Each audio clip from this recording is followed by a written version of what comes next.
أعوذ بالله من الشيطان الرجيم بسم الله الرحمن الرحيم ليس عليك هداهم ولكن الله يهدي من يشاء وما تنفقوا من خير فلأنفسكم وما تنفقون إلا ابتغاء وجه الله وما تنفقوا من خير يوفى إليكم وأنتم لا تظلمون للفقراء الذين أحصروا في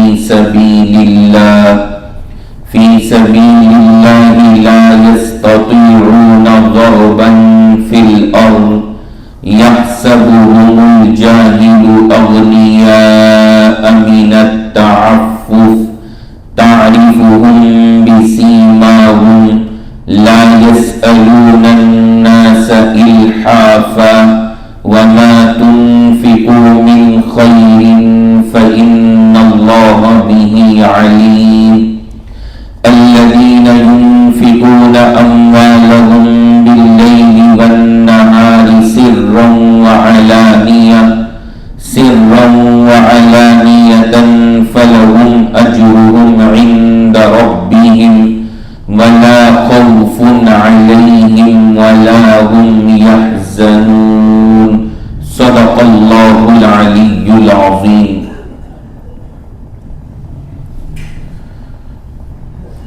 اس وقت الحمدللہ درس قرآن کا ہمارا جو سلسلہ جاری ہے، پچھلے ہفتے تک سورۃ البقرہ کی 271 آیات ہمارے درس میں اللہ کے فضل سے مکمل ہو چکی ہے۔ آج کی اس مجلس میں آیت نمبر 272، 273 اور 274 یہ 3 آیات مبارکہ تلاوت کی ہے۔ ان آیتوں کی روشنی میں انشاءاللہ باتیں عرض کی جائیں گی۔ اللہ رب العزت سے دعا فرمائے کہ اللہ ہم سب کو تمام باتیں صحیح سے سمجھنے کی اور سمجھنے کے ساتھ عمل کرنے کی توفیق عطا فرمائے۔ یہ جو ہماری 3 آیتیں ہیں 272، 273 اور 274 جن کا آج ہمارا درس ہے، مضمون وہی ہے جو بہت پہلے سے چلا آ رہا ہے اور کئی ہفتوں سے آپ حضرات اس مضمون کو سن رہے ہیں۔ مضمون کیا تھا کہ اللہ کے راہ میں خرچ کرنا اور اپنے مال کا صحیح استعمال کرنا یہ ایک مسلمان کے لیے کتنا اہم اور ضروری عمل ہے، اس کی تاکید اور اس کی اہمیت اور اس کی فضیلت پر بات ہمارے یہاں چل رہی ہے۔ اور وہ جو مضمون یہ چلا آ رہا ہے اس کے اخیر کی یہ آیتیں ہیں۔ پچھلے ہفتے بھی میں نے ان کا تعارف کرایا تھا کہ یہ مضمون کے بالکل اخیر کی چند آیتیں ہیں جہاں پر اللہ نے مال کے خرچ کرنے کی ترغیب دی ہے۔ اور آیت نمبر 274 تک جہاں تک میں نے آج پڑھا، یہاں تک تو مال کے خرچ کرنے کے آداب بتائے گئے اور اس کے بارے میں ہدایات دی گئی۔ اور پھر آیت نمبر 275 سے اللہ تبارک و تعالی نے اس کے بعد پھر سود اور سودی لین دین کے اوپر باتوں کو بیان فرمایا۔ تو پہلے ان 3 آیتوں کا جو سارا مضمون ہے، ساری باتیں ہیں، سارا خلاصہ ہے، وہ میں آپ کے سامنے عرض کروں گا اور پھر اس کے بعد ہم اگلے مضمون کی جانب انشاءاللہ روانہ ہوں گے۔ آج جو ہماری سب سے پہلی آیت ہے، اس آیت پاک کا جو ترجمہ ہے وہ آپ نے پچھلے ہفتے بھی سنا تھا۔ اللہ تعالیٰ نے ارشاد فرمایا لیس علیک ھداھم ولکن اللہ یہدی من یشاء، اے نبی آپ کے ذمے کسی کو ہدایت دینا نہیں ہے، لیکن ہدایت دینا یہ اللہ کا کام ہے، اللہ جسے چاہیں گے ہدایت عطا فرمائیں گے۔ وَمَا تُنْفِقُوا مِنْ خَيْرٍ فَلِأَنفُسِكُمْ، اللہ نے فرمایا جو بھی تم خرچ کرو گے مال وہ تمہارے اپنے فائدے کے لیے ہے۔ وَمَا تُنْفِقُونَ إِلَّا ابْتِغَاءَ وَجْهِ اللَّهِ، اور تم تو خرچ کرتے ہو صرف اللہ کی خوشنودی کے لیے، تمہیں اور کوئی مقصد نہیں ہونا چاہیے، تمہارا مقصد تو صرف یہ ہو کہ میں یہ مال اس لیے خرچ کر رہا ہوں کہ اللہ مجھ سے راضی ہو جائے۔ وَمَا تُنْفِقُوا مِنْ خَيْرٍ يُوَفَّ إِلَيْكُمْ وَأَنْتُمْ لَا تُظْلَمُونَ، اللہ نے فرمایا جتنا بھی تم خرچ کرو گے تمہیں یہ پورا پورا واپس کر دیا جائے گا، اور تمہارے اوپر ذرہ برابر بھی اللہ حساب کے معاملے میں ظلم نہیں فرمائیں گے۔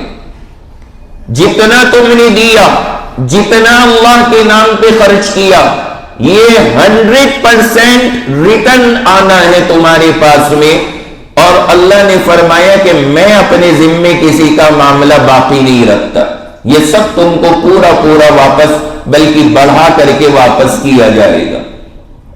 یہ ہے آیت نمبر 272۔ یہاں پر جو یہ آیت مبارکہ ہے اس کا مضمون تو بالکل کلیئر ہے اور واضح ہے۔ آیت کا مطلب کہ اللہ تعالیٰ نے خرچ کرنے کی ترغیب دی اور فرمایا کچھ نہ دیکھو، خرچ کرو اللہ کی راہ میں۔ لیکن ایک بات جو ہم سب کو ذرا توجہ دینی چاہیے، اور میں آپ سب سے درخواست کروں گا کہ اس بات پر ذرا خصوصی دھیان دیجیے۔ پیچھے بھی ذکر تھا خرچ کرنے کا، اور اس آیت کے اندر بھی خرچ کرنے کا ذکر ہے کہ خرچ کرو اور اللہ کی رضا کے لیے خرچ کرو۔ لیکن اس والی آیت کا جو پہلا پارٹ ہے، پہلا ٹکڑا ہے، یہ قابل غور ہے، اور اس جانب ذرا توجہ کیجیے۔ یعنی خرچ کرنے کے آداب بتائے جا رہے ہیں پہلے بھی، اور اس والی آیت کے اندر بھی خرچ کے آداب بتائے گئے، لیکن اس آیت کا جو شروع والا حصہ ہے وہ بالکل ایک الگ ٹاپک ہے جس کا خرچ کے ساتھ میں کوئی تعلق نہیں۔ کیا ہے وہ الگ ٹاپک؟ اللہ نے اس آیت کے شروع میں فرمایا کہ اے نبی آپ کے ہاتھ میں ہدایت نہیں ہے، ہدایت کا دینا تو اللہ کے ہاتھ میں ہے۔ یہ بات آپ سب ذرا غور کرنا اس بات پر کہ یہاں پر یہ ہدایت کا جو مضمون ہے، نہ پہلے ہدایت کا کوئی مضمون یہاں چل رہا تھا، اور نہ اس آیت میں آگے جو آپ نے ترجمہ سنا آگے بھی کوئی یہ مضمون نہیں ہے، لیکن یہ درمیان میں اللہ تعالی نے آیت 272 کے شروع میں جو یہ بات کہی، اس بات کو کہنے کی وجہ کیا بنی ہے کہ درمیان میں یہ اللہ نے ہدایت والا مسئلہ بیان فرما دیا۔ پتہ نہیں آپ حضرات سمجھ گئے یعنی جو میں عرض کرنا چاہ رہا ہوں؟ بھائی سمجھ میں آ رہا ہے؟ میں نے یہ بتایا کہ جو آیت 271 تک ہم نے پچھلے ہفتے پڑھا تھا اس میں مضمون کیا چل رہا تھا؟ بولیے، خرچ کرنے کا، کہ کیسے خرچ ہونا چاہیے، یہی مضمون تھا۔ اور آیت نمبر 272، 73، 74 میں بھی یہی مضمون ہے، خرچ کرنے کا۔ لیکن آیت نمبر 272 کا جو شروع کا حصہ ہے اس میں اللہ نے خرچ کا مضمون نہیں بیان فرمایا، اس میں اللہ نے ایک دوسرا مضمون بیان فرما دیا، اور وہ کون سا مضمون ہے؟ ہدایت کا۔ اب آیا نا سمجھ میں؟ تو آگے بھی خرچ کا ذکر پیچھے بھی خرچ کا ذکر اور درمیان میں ذکر کس چیز کا؟ ہدایت کا. تو غور یہ کرنا ہے کہ اللہ کے کلام میں کوئی بات بغیر کسی مناسبت کے بے جوڑ نہیں ہوتی. کوئی کلام کی بات بے جوڑ نہیں ہے، لیکن یہاں پر یہ درمیان میں ہدایت کا مضمون دیکھنے میں ایسا لگ رہا ہے کہ اس کا نہ تو کوئی تعلق پیچھے سے ہے نہ اس کا کوئی تعلق آگے سے ہے، پھر اللہ نے درمیان میں اس کو ذکر کیوں فرمایا؟ اب اگر آپ یہ سوال، یہ کوشچن سمجھ گئے تب آپ کو جواب میں مزہ آنا ہے. سمجھ گئے سب حضرات؟ کیا خلاصہ نکلا ہماری بات کا؟ کہ آیت نمبر 271 تک جو مضمون ہے وہ کہیں کا چل رہا ہے؟ خرچ کرنے کے آداب. اور آیت 272 73 74 میں بھی اللہ نے کیا بیان کیے؟ خرچ کے آداب. لیکن آیت نمبر 272 کے شروع کے حصے میں اللہ نے ہدایت کا مضمون ذکر فرمایا. تو یہ بیچ میں ہدایت کا مضمون یہاں کیوں اور کس وجہ سے آیا؟ یہ ایک مسئلہ ہے، اس کا جواب ہم نے سمجھنا ہے. یہ میں اس لیے عرض کر رہا ہوں، ہم خالی ترجمہ کرتے ہوئے آگے چلے جاتے، توجہ بھی نہ جاتی. لیکن غور کرنا چاہیے اللہ کے کلام پر کہ اس طرح کی بات اللہ نے کیوں فرمائی ہے. اس کی وجہ ذرا سمجھیے گا. وجہ اس کی یہ ہوئی ہے، صحابہ کرام نے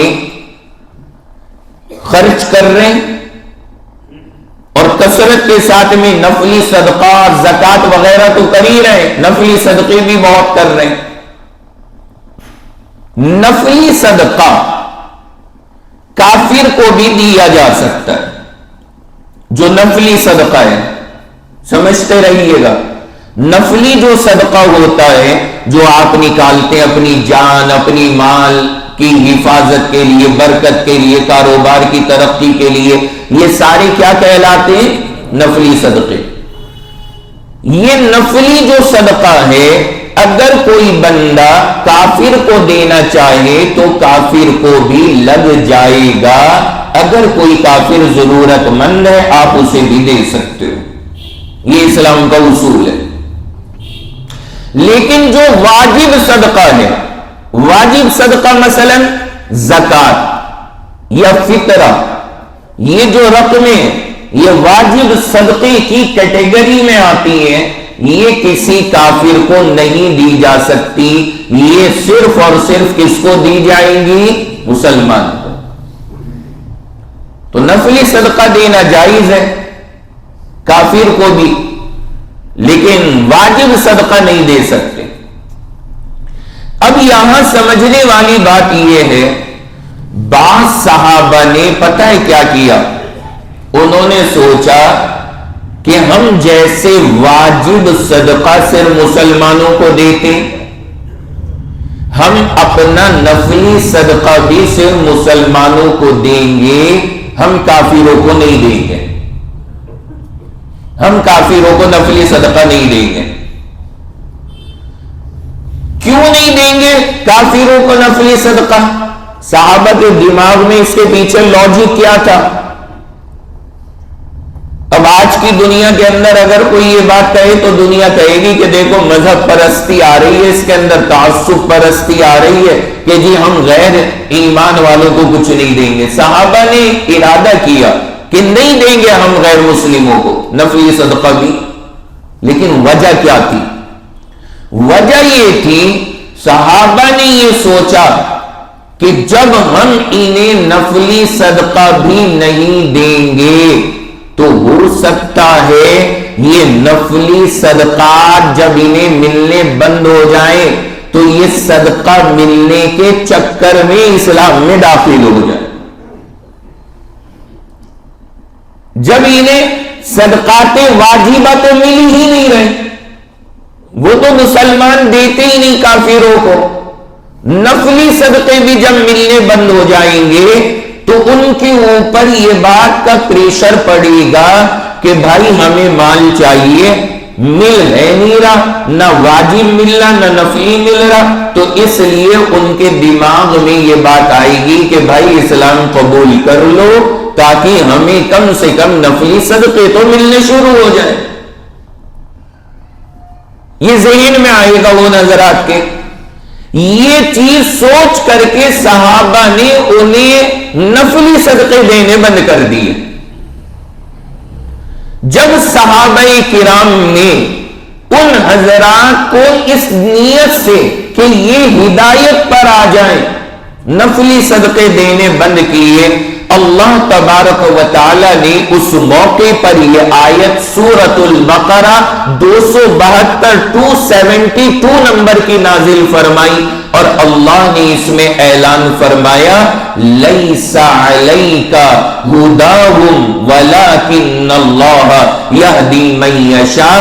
ہدایت تمہارے ہاتھ میں نہیں ہے, ہدایت کس کے ہاتھ میں ہے؟ اللہ کے ہاتھ میں. تم یہ سوچ کر کے نہیں دے رہے کہ ہم نہیں دیں گے تو یہ ہدایت پر آ جائیں گے. اللہ نے فرمایا ہدایت کا تعلق دینے یا نہ دینے سے نہیں ہے, ہدایت کا تعلق اللہ کی جانب سے ہے.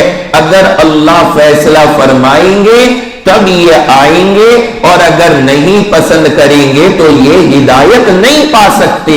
لہذا تمہارا جو کام ہے یعنی نفلی صدقے دینا تم دیتے رہو, تم اس نیت سے بند مت کرو کہ ہم بند کریں گے تو یہ اسلام میں داخل ہو جائیں گے. بھائی جواب سمجھ میں آیا نہیں آیا؟ مضمون کھل گیا نا کہ اللہ نے یہ مضمون درمیان میں کیوں ذکر فرمایا. میں نے اس کی وجہ آپ کو سمجھائی ہے یہاں پر کہ یہ بیچ میں ہدایت کا ٹاپک اللہ کیوں لے کر کے آئے ہیں. اب وجہ آپ کے سامنے آ گئی کہ خرچ کا ذکر پہلے بھی ہے, خرچ کا بعد میں بھی ہے, اور بیچ میں جو یہ ہدایت کا مضمون ہے یہ بھی اصل تعلق اس کا بھی خرچ سے ہی ہے, لیکن دیکھنے میں نہیں نظر آ رہا. وہ جب میں نے یہ وضاحت آپ کے سامنے عرض کی ہے تب جا کر کے یہ مضمون کھلے گا کہ اللہ نے اس بات کا ذکر یہاں پر اس لیے فرمایا. تو اب آپ ذرا ریپیٹ فرما دیں کہ کچھ صحابہ نے کیا کرنا شروع کیا تھا, بولیے. نفلی صدقہ کس کو نہیں دیں گے؟ کافروں کو نہیں دیں گے, غیر مسلم کو نہیں دیں گے. اور یہ فیصلہ کیوں کیا تھا صحابہ نے؟ تاکہ یہ حضرات اسلام میں داخل ہو جائیں. تو اللہ نے یہ آیت اتار کر اس خیال کو ختم فرمایا. اللہ نے کہا تمہارے دینے یا نہ دینے سے ان کی ہدایت کا تعلق جوڑا ہوا نہیں ہے. ان کی ہدایت کا مسئلہ کس کے ہاتھ میں ہے؟ اللہ کے ہاتھ میں ہے. وہ اگر چاہے گا تو آئیں گے, نہیں چاہے گا تو نہیں آئیں گے.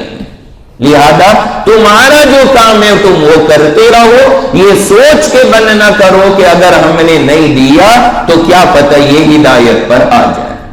تم اپنا معمول بند نہ کرو, تم انہیں نفلی صدقے دیتے ہو, دیتے رہو, اللہ تمہیں تمہارا اجر دیتے رہیں گے. آ گئے نا مضمون سمجھ میں؟ یہ ہے یہاں پر سب سے پہلی بات جو بڑی اہم ہے اور بڑی قابل توجہ ہے, جو اللہ نے آیت نمبر 272 میں یہاں ذکر فرمائی ہے. اس کے بعد آگے اللہ نے ارشاد فرمایا للفقراء الذین احصروا فی سبیل اللہ لا یستطیعون ضربا فی الارض یحسبهم الجاہل اغنیاء من التعفف. یہ آیت سورۃ البقرہ 273. اللہ نے فرمایا خاص طور سے اپنا مال خرچ کرو ان ضرورت مند لوگوں پر جو اللہ کے راستے میں لگے ہوئے ہیں اور وہ زمین میں تجارت کے لیے محنتیں نہیں کر سکتے. یحسبهم الجاہل اغنیاء من التعفف. اگر آپ انہیں دیکھو گے تو دیکھ کر کے ایسا لگے گا انہیں کسی پیسے کی ضرورت نہیں ہے. تعرفهم بسیماہم. تم انہیں ان کی علامتوں سے پہچان جاؤ گے. وہ کسی سے لگ لپٹ کر مانگتے نہیں ہیں, ہاتھ نہیں پھیلاتے. تم اگر وہاں پہ خرچ کرو گے اپنا مال, اللہ کو اس کا اچھی طرح سے علم ہے. یہ ہے آگے آیت نمبر 273. اس آیت میں اللہ نے کیا بات سمجھائی ہے ہمیں؟ اس آیت کا خلاصہ کیا ہے ذرا وہ ذہن میں بٹھائیے.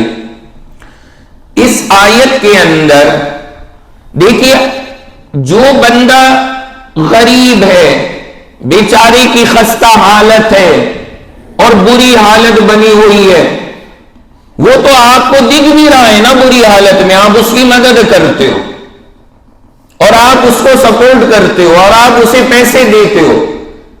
یا کوئی آ کر کے آپ سے لگ لپٹ کے مانگتا ہے, اجی دے دو, اجی دے دو, اجی دے دو, تو بندہ اسے دیتا ہے, سپورٹ کرتا ہے.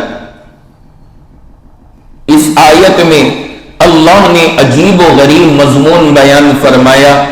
اللہ نے فرمایا ایک طبقہ وہ بھی ہے اس معاشرے کے اندر وہ ضرورت مند ہیں. پہلی بات وہ ضرورت مند ہیں. دوسری بات اللہ نے فرمایا احصروا فی سبیل اللہ. انہوں نے اپنی زندگی اللہ کے دین کے لیے لگا رکھی ہے.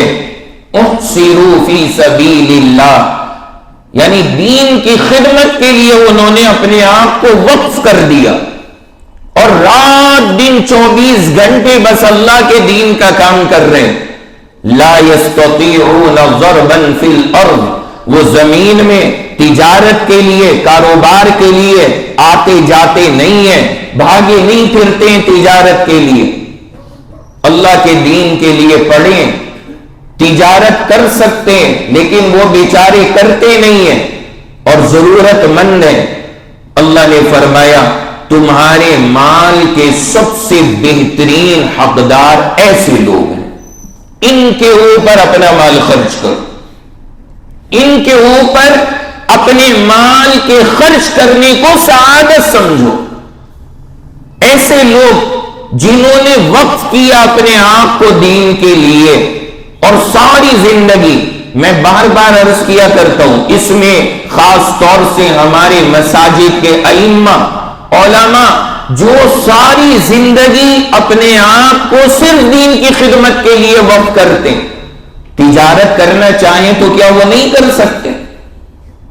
کتنا ٹیلنٹ اللہ نے علماء کو دیا, کتنی صلاحیت دی ہے ذہنی اعتبار سے اور ہر اعتبار سے. آپ یقین مانیں اگر وہ تجارت, کاروبار اور تجارت کی فیلڈ میں اترے, اچھے سے اچھے تاجروں سے آگے بڑھ کر کے تجارت کر لیں, بڑی سے بڑی کامیابی حاصل کر لیں, لیکن نہیں کرتے. وہ کیوں نہیں کرتے؟ وجہ کیا ہے؟ وجہ ہے کہ اگر انہیں پتا ہے ہم یہ چیز چھوڑ کر کے تجارت کے اندر چلے گئے تو پھر ہم دین کی خدمت جیسی انجام دینی ہے ویسی انجام نہیں دے سکیں گے. اگر ہم نے تجارت کو اپنا لیا, اگر ہم نے یہ فیلڈ چھوڑی اور ہم وہاں چلے گئے, کاروبار کو دنیا میں چاہے ہم بہترین کر لیں گے لیکن پھر خدمت دین ہم سے ویسی نہیں ہو سکے گی جیسی ہونی چاہیے. وہ جانتے ہیں صرف اس وجہ سے اپنے آپ کو دین کی خدمت کے لیے وقف کیا. اللہ کہہ رہے ہیں ان کا حال جو ظاہری حلیہ ہے وہ ایسا ہوگا کہ تم دیکھ کر کے حیرت کرو گے، وہ تمہیں کہیں سے ضرورت مند نظر نہیں آئیں گے۔ الحمدللہ اس لائن کے اندر اللہ نے یہ برکت رکھی ہے، کوئی کیسا بھی ہو، چھوٹی مسجد کا مؤذن اور امام ہو یا بڑا کوئی عالم دین ہو، ظاہری حال اور حلیہ اس کا ایسا ہوگا کہ بندہ رش کرے گا کہ بھائی واہ کیا غضب کا اللہ نے انہیں لک دی ہے۔ اللہ فرما رہے ہیں ظاہری کیفیت سے تمہیں کچھ نہیں پتہ لگے گا، اور وَلَا يَسْأَلُونَ النَّاسَ إِلْحَافًا، نہ وہ تمہارے سامنے بھیک مانگیں گے، نہ اپنے رونے روئیں گے، نہ اپنی پریشانیوں کی کیفیتیں سنائیں گے، اور لیکن آپ کو خود سوچنا پڑے گا کہ بھائی ایک بندہ جو 24 گھنٹے دین کے لیے اپنے آپ کو وقف کیے ہوئے، کاروبار وہ نہیں کر رہا، تجارت وہ نہیں کر رہا، دکان پہ وہ نہیں جا رہا، چھوٹی موٹی آمدنیوں کے اوپر وہ اپنی زندگی گزار رہا ہے، آپ کا فریضہ ہے آپ یہ سوچو اس کا بھی تو خرچ پورا ہے، وہ کیسے چلتا ہوگا؟ یہ ہماری قوم کی ذمہ داری ہے، وہ اس بات کو سوچے کہ ان کی اتنی، جو بندہ خود رات دن کمائی کر رہا ہے، پیسہ کما رہا ہے، اسے پتہ اتنا کما کے میرا بھلا نہیں ہو رہا، اور جو کچھ 1000 روپے پر تنخواہوں پر پوری زندگی اپنی لگا کر کے بیٹھے ہوتے ہیں، ان کا کون سوچے گا کہ ان کا گزارا کیسے ہو رہا ہوگا؟ ان کا حال اور حلیہ بھی فقیروں والا نہیں ہوگا، وہ تم سے لگ لپٹ کے مانگیں گے بھی نہیں، وہ اظہار بھی نہیں کریں گے اپنی پریشانی کا۔ اللہ نے فرمایا سورۃ البقرہ آیت 273 273 میں اللہ نے فرمایا کہ ان ضرورت مندوں پر خرچ کرنا تمہاری بڑی ذمہ داری ہے۔ اور واقعی آپ حضرات خود سوچیں، اگر تمام تر علماء جو اس وقت میں بڑے لیول پر دین کی خدمات انجام دے رہے ہیں اور جو دین کے لیے وقف کیے ہوئے ہیں، اگر یہ حضرات چھوڑ دیں یہ کام اور یہ کاروبار شروع کر دیں، تجارت میں لگ جائیں اور بزنس کرنا شروع کر دیں، کوئی گناہ کی بات تو ہے نہیں، وہ ان کا حق ہے، شریعت کی طرف سے بھی ان کا حق ہے، کاروبار اور بزنس یہ بھی اسلامی ہدایت ہے، لیکن ظاہر سی بات ہے پھر جو چیز ان کی آپ کو محسوس ہو رہی ہے اور جو نتیجے محنت کے نظر آ رہے، ظاہر سی بات ہے دنیا کے کاموں میں لگ کر کے وہ نہیں ہو سکتے۔ تو اللہ نے فرمایا کہ جب انہوں نے اس کام کے لیے اپنے آپ کو لگایا اور بیٹھ گئے اور اس سے آپ کو نفع ہوا، تو پھر ظاہر سی بات ہے ان کی خبر گیری کرنا یہ بھی تو آپ کا بنیادی فریضہ ہوا، یہ بھی تو آپ کا بنیادی فریضہ ہوا۔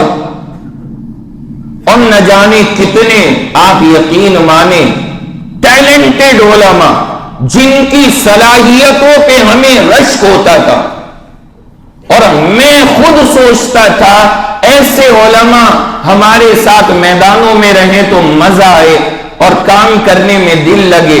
تھوڑے وقت کام کیا، کام کرنے کے بعد ظاہر سی بات ہے تنگیاں، پریشانیاں، پھر وہی سارے مسئلے۔ اس کے بعد آدمی سوچتا ہے کہ یار کیا ہم پریشان ہوں، لاؤ تجارت شروع کریں۔ اور تجارت کا آپ سب کو پتہ ہے، کاروبار میں کوئی بندہ مارکیٹ میں قدم رکھ دے اس کے بعد نکالنا ناممکن ہے۔ بڑے بڑے باصلاحیت حضرات صرف اس وجہ سے ہمارے یہاں پہ ضائع ہو گئے، کیونکہ ظاہر سی بات ہے جو ہمارے یہاں تنخواہیں کہیں پر بھی، چاہے مدارس کا ہو، مساجد کا ہو، کہیں کا بھی نظام ہو، وہ تنخواہیں کس معیار کی ہیں وہ آپ سب جانتے ہیں، اور ان کی ضروریات پوری کیسے ہوں گی یہ فکر ہم میں سے کسی کو کرنے کی توفیق نہیں ہے۔ تو ظاہر سی بات ہے بندہ کب تک قربانی دے گا؟ ایک لمٹ ہوگی، ایک حد ہوگی، اس کے بعد وہ بھی سوچے گا کہ یار اب بہت ہو گیا، جب شریعت مجھے جائز کہہ رہی ہے لاؤ میں بھی جا کر کے کاروبار اور دھندا دیکھوں، اور جہاں وہ اس لائن میں گیا یہ سارے سلسلے موقوف ہو جاتے ہیں۔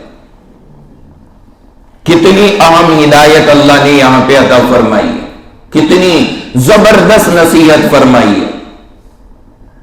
اور ہمارے لوگ ائمہ کو دے رہے ہیں ماشاءاللہ 7,000 8,000 مساجد کے ائمہ کو کہ جی ہو جائے گا گزارا، بہت ہے، پکڑو امام صاحب۔ کیوں؟ انہیں پتہ ہے اگر اس نے قیمے کی اور یہ گیا اگلا 5,000 میں آنے کو تیار ہے،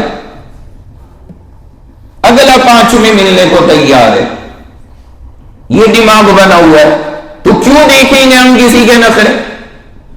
لیکن میرے بھائی ہم سب کو یہ چیز سنجیدگی سے غور کرنی چاہیے کہ اگر قوم فکر نہیں کرے گی دینی خدام کی ضروریات پوری کرنے کی تو پھر وہ کب تک اسٹرگل کریں گے؟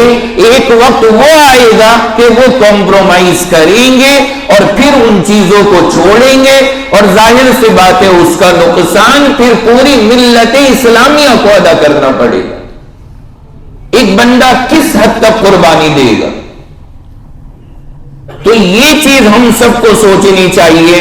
اللہ تبارک و تعالی نے سورۃ البقرہ آیت 273 کے اندر ہم سب کو اس بات کی تاکید فرمائی، اور اوپر سے اولن تو کریں گے نہیں خرچ علماء پر، اہل اللہ پر، دینداروں پر، اور دوسری طرف اگر کوئی بندہ کر رہا ہے اور اللہ اس سے کسی عالم کو اچھی زندگی دے رہا ہے، اس سے بھی جناب والا پیٹ میں درد ہوگا، اس سے بھی پیٹ میں مروڑ ہوگی۔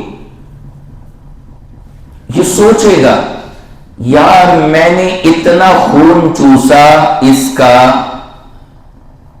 5,000 تنخواہ دی، اس کے بعد بھی ایکٹیوا نکال کے لیا ہے،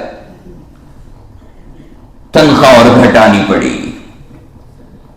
لے کیسے آیا؟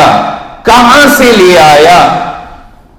بھائی تجھے توفیق نہیں ہو رہی، اپنے اوپر ملامت کر کہ اللہ نے مجھے توفیق نہیں دی کہ میں کسی نیک آدمی کا سہارا بنوں، لیکن اللہ نے کسی دوسرے کو توفیق دے دی، اس نے بیچارے نے کوئی کام کرا دیا، اس سے بھی تکلیف ہے کہ جی ہو کیسے گیا، ہو کیسے گیا۔ یہ حافظ جی تو یہ مولانا تو اسی ایٹلس کی سائیکل پر اچھے لگتے تھے، کھر کھر کرتے ہوئے یہ کہاں سے نئے ایکٹیوا پہ بیٹھے ہوئے آ گئے۔ اور اللہ رحم کرے اگر کوئی عالم کار میں بیٹھا ہوا دکھ جائے تو ایسے لوگوں کو تو دل کا دورہ پڑ جاتا ہے، آئی سی یو میں ایڈمٹ ہوں گے۔ یہ کیسے ہو گیا؟ یہ کب ہو گیا؟ یہ کیسے ممکن ہے؟ بھائی تم جیسوں کے ہوتے ہوئے ممکن نہیں ہے، لیکن اللہ کے کچھ ہیں بندے، کچھ ہوتے ہیں اللہ کے وہ بندے جو کرتے ہیں آج بھی الحمدللہ ان چیزوں کا اہتمام اور اہل اللہ پہ خرچ کرنے کا مزاج رکھتے ہیں۔ اللہ اسی برکت سے یہ گاڑیاں ساری چلا رہا ہے، ورنہ اگر سارے اس دماغ والے ہو جائیں نا تو پھر ظاہر سی بات ہے یہ سارے نظام تہس نہس ہو چکے ہوتے۔ دے رکھی اللہ نے کچھ کو توفیق، وہ بیچارے کرتے۔ تو بندے کو جذبہ تو کیا پیدا کرنا چاہیے اپنے اندر کہ بھائی جو لوگ مستقل طور پر اس خدمت کے لیے وقف ہیں ہم ان کی تمام تر ضروریات کا خیال کریں اور فکر کریں۔ وہ تو بندہ کرتا نہیں، اور اگر کوئی دوسرا کر بھی رہا ہے اس سے بھی بندے کو تکلیف ہے کہ ایسا کیوں ہو رہا ہے۔ یہ انتہائی ہمارے گرا ہوا ہونے کی علامت ہے، انتہائی گرا ہوا۔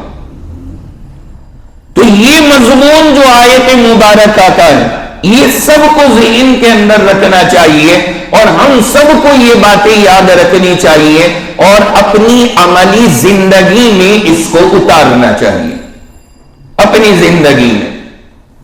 اچھا، ان کے علاوہ بھی بہت سارے وہ حضرات ہیں جو بیچارے عام آدمی ہیں لیکن نہ وہ شکل سے غریب لگتے، نہ وہ کسی سے بھیک مانگتے، لیکن آپ جب ان کے قریب جاؤ گے اور اندرونی حالات دیکھو گے، محلے میں نہ جانے کتنے گھرانے آپ کو ایسے نظر آئیں گے اپنے گھروں میں بڑی قربانیاں دے رہے ہیں. جو ایسے حضرات آپ کو نظر آئیں ان حضرات کی زیادہ سے زیادہ خدمت کیا کرو. یہ اللہ کے بڑے پیارے بندے، کسی سے لگ لپٹ کے نہیں مانگ رہے، کہیں پہ جھولی نہیں پھیلا رہے، اپنی غربت کا اظہار نہیں کر رہے، تنگی کو اپنی عزت کے لباس میں چھپائے ہوئے ہیں. ایسے لوگوں کی مدد کیا کریں، چاہے وہ کوئی بھی ہو، اپنے محلے میں اپنے علاقوں میں ڈھونڈا کریں ایسے افراد کو.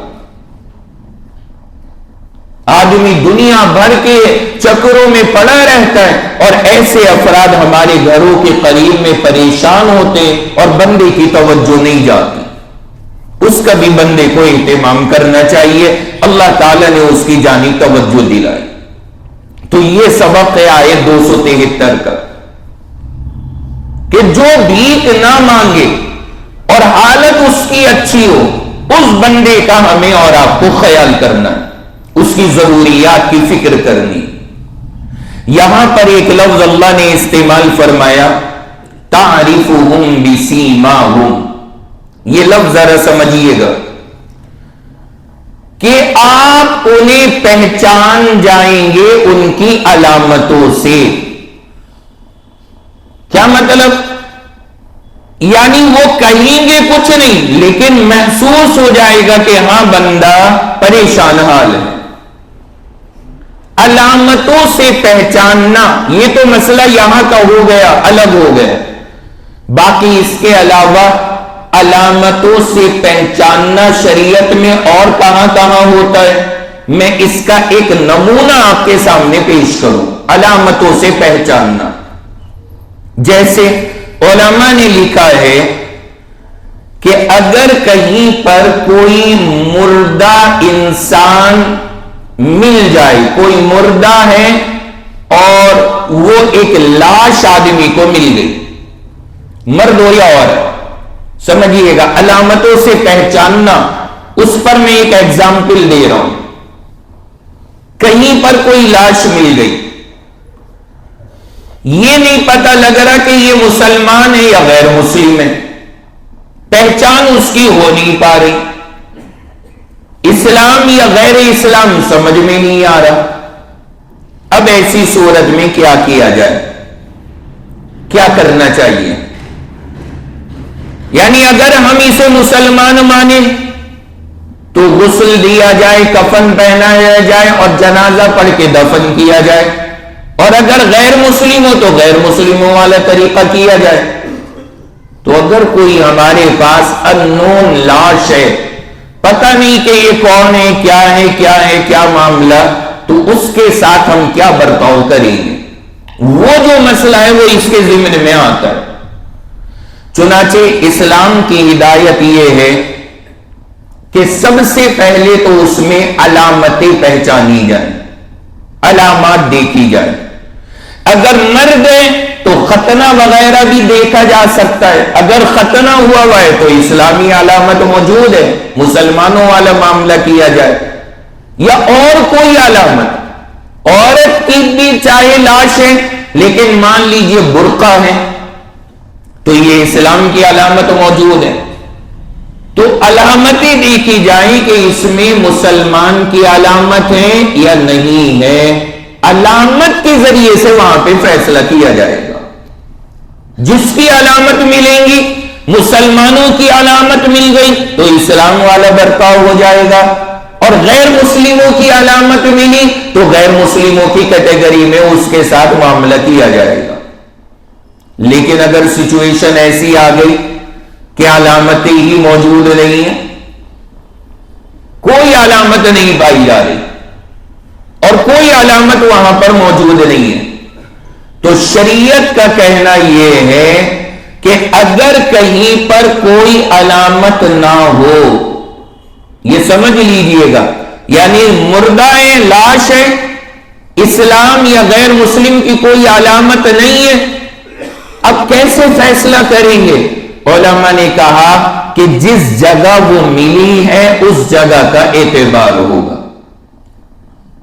اگر وہ جگہ وہ مسلمانوں کا علاقہ ہے یا مسلمانوں کا علاقہ قریب ہے تو اس لاش پر بھی مسلم ہونے کا حکم لگے گا، اور اگر وہ غیر مسلموں کا علاقہ ہے یا غیر مسلموں کے علاقے کے قریب ہے تو اس کے اوپر جو حکم لگے گا وہ پھر غیر مسلم کا لگے گا اور اسے ان کے حوالے کر دیا جائے گا تاکہ وہ اپنی رسومات کے مطابق اس کو ادا کر دیں۔ بھائی سمجھ میں آ گئے ہیں نہیں مسئلہ؟ کیا ہوا خلاصہ پورے مسئلے کا؟ میں نے بتایا کہ یہاں پر اللہ نے اس آیت میں ایک لفظ استعمال کیا، علامتوں کے ذریعے پہچاننا۔ اس پر میں نے ایک مثال آپ کے سامنے دی ہے کہ اگر کہیں پر کوئی لاش اننون مل جائے، پتہ نہ چلے کچھ بھی اس کے بارے میں، تو سب سے پہلے کیا کیا جائے گا؟ بولیے تو بولیے نا، سب بولیے، علامتیں دیکھی جائیں گی۔ کیا دیکھیں گے؟ علامتیں۔ اگر مسلمانوں کی کوئی علامت موجود ہے تو وہ مسلمان شمار ہوگا، اور اگر غیر مسلموں کی کوئی علامت موجود ہے تو غیر مسلم مانا جائے گا۔ یہ طریقہ وہاں پر اختیار کرنا ہے۔ اور اگر کوئی علامت موجود نہیں ہے تو پھر میں نے کیا بتایا؟ بولیے بھائی، جس جگہ ملی ہے وہ علاقہ دیکھا جائے گا۔ اگر مسلمانوں کا علاقہ ہے یا مسلمانوں کا علاقہ قریب ہے تو اس کو کیا مانیں گے؟ مسلمان۔ اور اگر غیر مسلم ہے علاقہ یا غیر مسلموں کا علاقہ قریب ہے تو اسے کیا مانا جائے گا؟ غیر مسلم مانا جائے گا۔ شریعت نے ہمیں اور آپ کو یہاں پر یہ حکم عطا فرمایا۔ یہ ہے آیت نمبر 273۔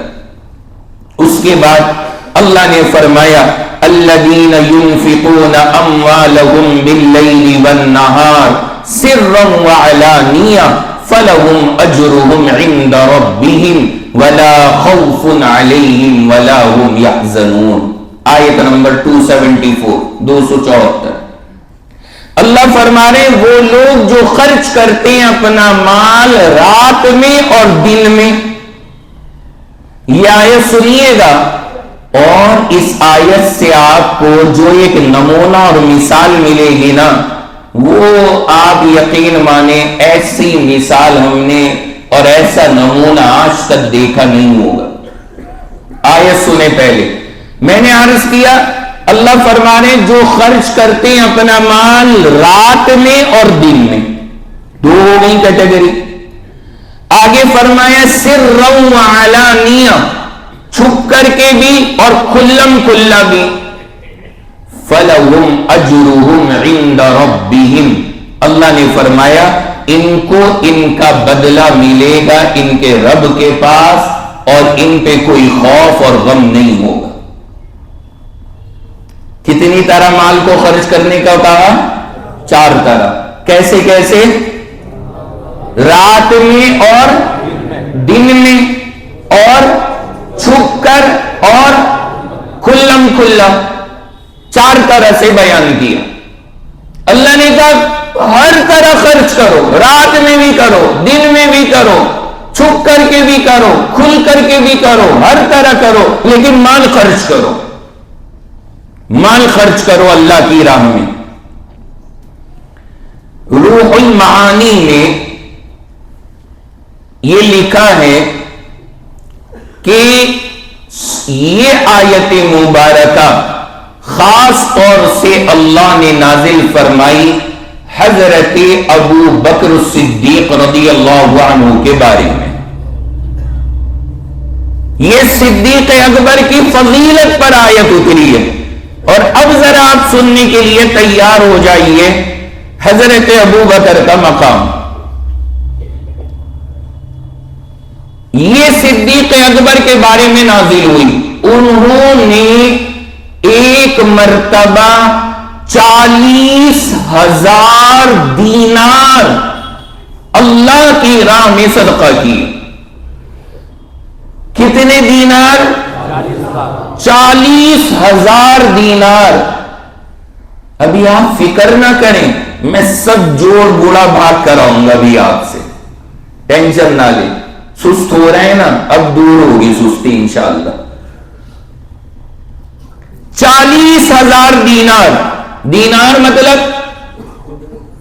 بولیے، سونے کے سکے، درہم نہیں. ابھی تک تو جو حساب آپ جوڑتے تھے نا جناب والا، وہ درہموں کے جوڑتے تھے. آج دینار کا میدان ہے، سونے کا. 40,000 دینار صدقہ کیے. کس طرح سے خرچ کیے تھے؟ 10,000 صدقہ کیے دینار دن میں، اور 10,000 کا صدقہ کیا رات میں. 10,000 صدقہ کیے چھپ کر کے، اور 10,000 دینار صدقہ کیے کھلم کھلا سب کے سامنے.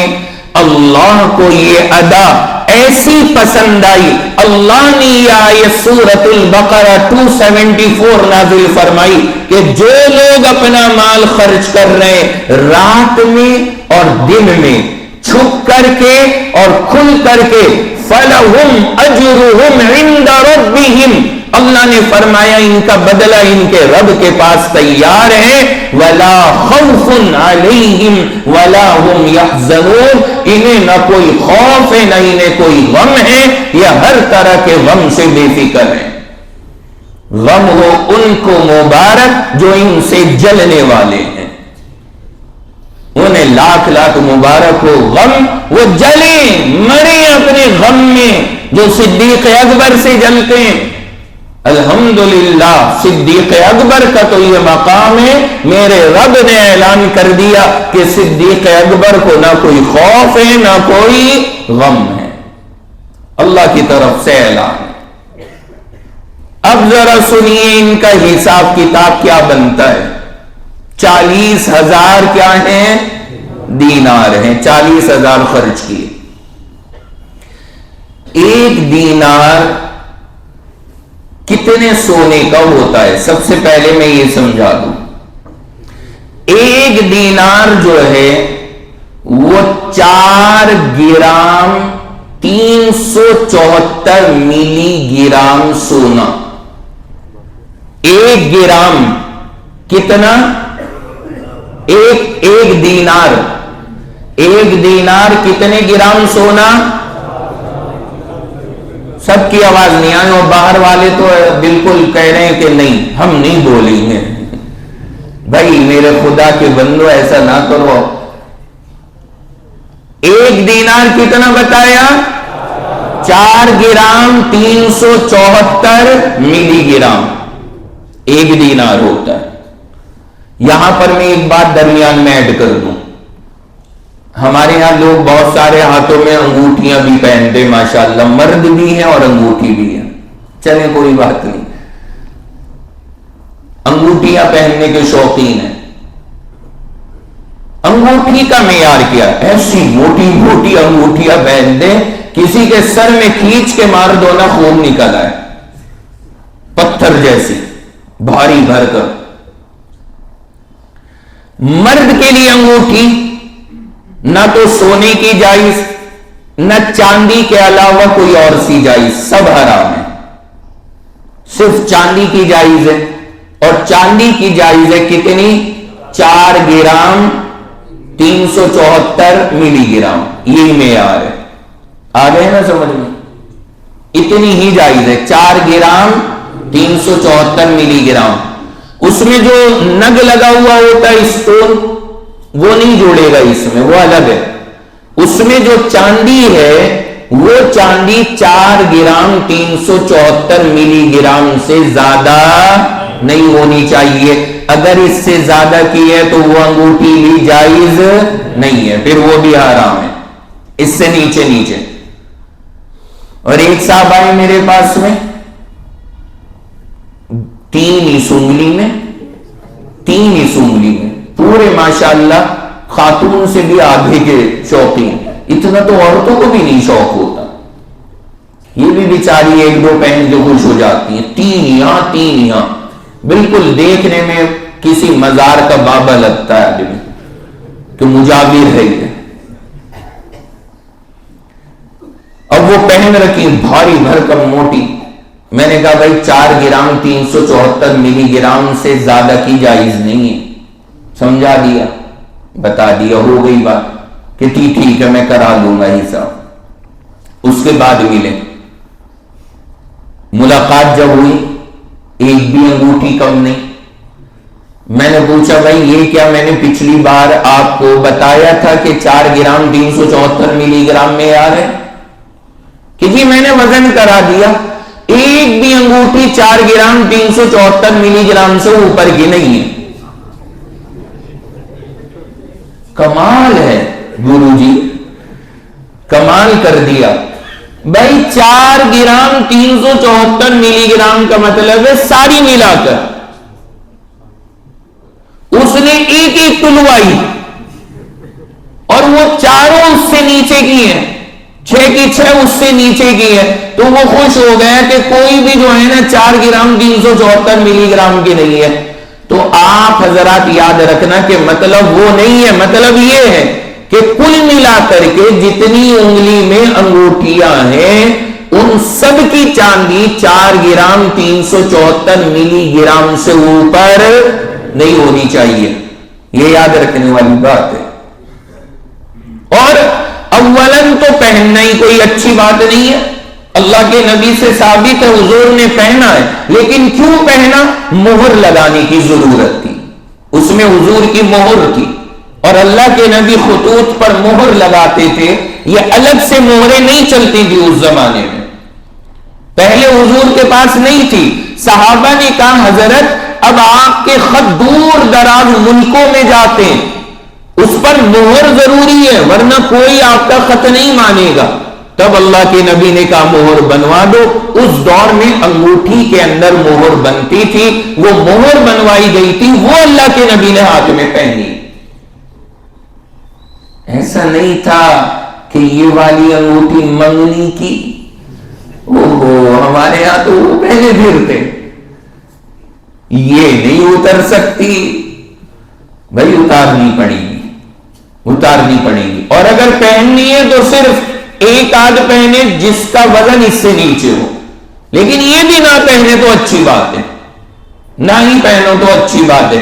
بھائی یہ زیورات جو ہے نا یہ اصل کس کے لیے ہے؟ بولیے, سب بولیے, ہاں, تاکہ یہ اترے طبیعت میں. ہاں, اور لاتے بھی کہاں سے ہیں پتہ نہیں والی انگوٹھیاں؟ کلیئر سے. ہاں, کلیئر سے. وہاں بیٹھے ایک سے ایک بابا مجاور برانڈیڈ, ایسی موٹی موٹی لے کر آتے ہیں جو میں بتا رہا ہوں کہ سر پھوٹ جائے جن انگوٹھیوں سے, وہاں سے اٹھا کے لاتے ہیں کلیئر سے. تو یہ کوئی اسلامی چیز نہیں ہے. میں نے مسئلہ عرض کر دیا درمیان میں انگوٹھی کا. بات پر واپس آئیے. ہم عرض یہ کر رہے تھے کہ حضرت ابو بکر نے کتنا صدقہ کیا؟ بولیں 40,000 دینار. اور ایک دینار کتنا؟ 4 گرام 374 ملی گرام سونا, یعنی آدھے تولے کے قریب سونا, ایک دینار. اب جب ہم نے اس کا حساب جوڑا تو اس حساب سے جا کر کے کل جو سونا بنا وہ بنا 1 کوئنٹل 74 کلو 960 گرام. کتنا؟ 1 کوئنٹل 74 کلو 960 گرام. جناب یہ کیا ہے؟ بھوسا نہیں ہے، 1 کوئنٹل کے آلو بھروا دیے، پیاز بھروا دی، 1 کوئنٹل سے اوپر، ارے بولیے، سونا، گولڈ. اور اس کی جو قیمت ہم نے جڑوائی، جس سونار سے میری بات چل رہی وہ بھی بیچارہ چکر آ گیا یہ حساب جوڑنے میں. وہ سوچ رہا کہیں مفتی صاحب کے بعد دیکھ ویک تو نہیں نکل آئے، اتنا کوئنٹلوں کا حساب جڑوا رہے ہیں. اس ٹائم 1 کوئنٹل سونا، یہ لفظ زبان پہ لانا مطلب یہ تو تصور سے بھی باہر کی چیز ہے. اتنا تکڑا حساب جڑوا رہے ہیں. اس کی جو رقم بنی وہ بنی 2,44,94,40,000 روپے. یہ صدقہ ہے کس کا؟ حضرت ابو بکر. نام لے لو میرے بھائی، کس کا؟ حضرت ابو بکر صدیق رضی اللہ عنہ. اس لیے میرے نبی نے فرمایا کہ ہر ایک کا بدلہ میں نے اس دنیا میں چکا دیا، علاوہ ابو بکر کے اس کا بدلہ تو اللہ ہی قیامت میں چکائیں گے.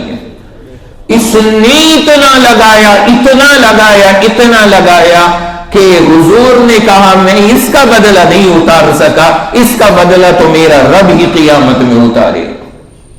اسی لیے میرے آقا نے جب یہ فضیلت سنائی اور صحابہ میں کہا کہ جنت کے 8 دروازے، اور جو بندہ جو کام زیادہ کرے گا، نماز کا پابند تو نماز والا دروازہ بلائے گا، روزے کا پابند تو روزے والا بلائے گا، صدقہ کرتا ہے تو صدقے والا دروازہ بلائے گا.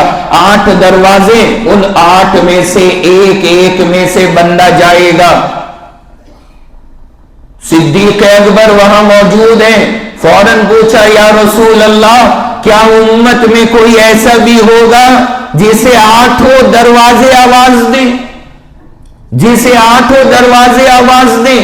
اللہ کے نبی نے فوراً جواب دیا ابو بکر اگر ایسا کوئی ہوگا تو وہ تم ہی ہوگے، اگر ایسا کوئی ہوگا تو تم ہی ہوگے.